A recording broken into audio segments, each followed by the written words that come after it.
Hello everyone, today we're diving into one of the most talked about shifts in Lee Min-ho's career over the last few years, and that is how his role in Pachinko fundamentally changed the way both critics and audiences evaluate his acting, because what initially seemed like just another high-profile project quickly turned into a reference point for discussions about his range and long-term positioning in the global industry.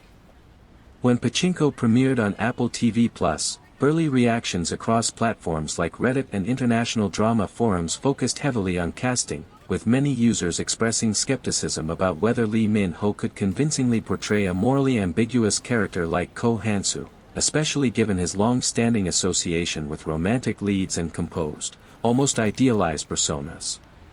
However, as episodes progressed, that skepticism began to shift into more nuanced discussions, particularly around how he approached subtle manipulation and quiet dominance rather than overt emotional display.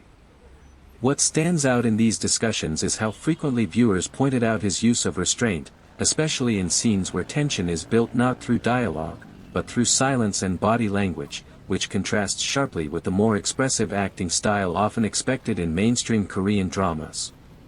Some fans even revisited his earlier works, arguing that elements of this performance style were always present but overlooked because of the types of roles he was given. Interviews conducted around the release of the show revealed that Lee Min-ho himself was aware of the risks involved, noting that he deliberately chose a project that would challenge both audience expectations and his own established image, which aligns with a broader trend among top actors attempting to transition into more globally oriented productions. Industry analysts also highlighted that working in a multi-language, multinational production environment likely contributed to a more grounded and controlled performance approach.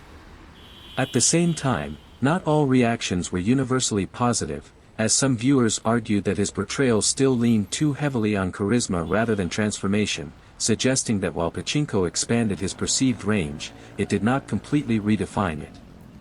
This split opinion is important because it reflects a deeper conversation about what audiences expect from actors who transition from domestic stardom to global storytelling platforms.